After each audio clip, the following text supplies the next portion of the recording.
টাটকা টাটকা সাঞ্চি শাকের পাকোড়া বানানোর জন্য বাড়ির উঠোন থেকেই তুলে নিচ্ছি। বৃষ্টি ভেজা পানিতে গাছগুলো একদম সতেজ হয়ে গেছে। বাসার গাছ থেকেই কয়েকটা কাঁচামরিচ তুলে নিচ্ছি। সব কিছু একদম ফরমালিন মুক্ত, টাটকা টাটকা। এখন কুচি কুচি করে নিব শাকগুলো। কুচি করে নেওয়ার পরে শাকগুলো ভালোভাবে ধুয়ে নিতে হবে যেন কোনো বালি না থাকে। শাক ভালোভাবে ধুয়ে নিতে হবে যেন কোনো রকম বালি না থাকে। বালি থাকার সম্ভাবনা থাকে, এই জন্য ভালোভাবে হাত দিয়ে কুচলে ধুয়ে নিতে হবে। এবং পাকোড়াতে দেওয়ার জন্য কয়েকটি পেঁয়াজ কেটে নেব কুচি কুচি করে। কুচি কুচি করে কেটে নেব। ঠিক একইভাবে মরিচ কুচি করে নেব। গাছের মরিচ টাটকা টাটকা একদম ফরমালিন মুক্ত, কুচি কুচি করে নেব। কুচি করা শাকের সাথে এখন কুচি করা পেঁয়াজ দিব। পেঁয়াজ দিব এক এক। পেঁয়াজ কুচি দিয়ে দেওয়ার পরে মরিচ কুচি দিয়ে দিব স্বাদ মতো।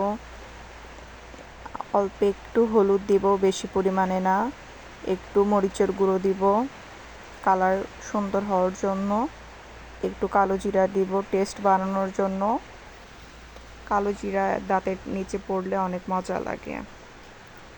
সবগুলো এখন একসাথে হাতের সাহায্যে মিশিয়ে নেব। লবণ দেব স্বাদ মতো। একটু চাউলের গুঁড়ো দিব মুচমুচে হওয়ার জন্য। একটু ময়দা দেব। দুটো একসাথে মিশিয়ে একসাথে হাতের সাহায্যে মিশিয়ে নেব। এবার তাওয়াতে কিছুটা তেল দিয়ে দিব। এবার পরিমাণ মতো মাঝারি সাইজের বড়া বানানোর জন্য হাতের সাহায্যে এক এক করে দিয়ে দিই। সবগুলো দিয়ে দেওয়ার পর একটু পর পর উল্টে পাল্টে দিতে হবে।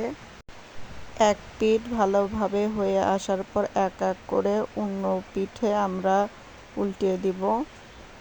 এই তো অনেকটাই মুচমুচে হয়ে গেছে এবং কালারটাও চেঞ্জ হয়ে আসছে। এভাবে সময় নিয়ে মাঝারি হিটে ভাজতে থাকবো, একদম মুচমুচে পাকোড়া হয়ে যাবে।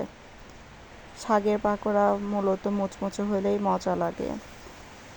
এক এক করে উঠিয়ে নেব যেগুলো হয়ে যাবে। বিকালে খাওয়ার জন্য একদম পারফেক্ট রেসিপি, খেতে খুব সুস্বাদু।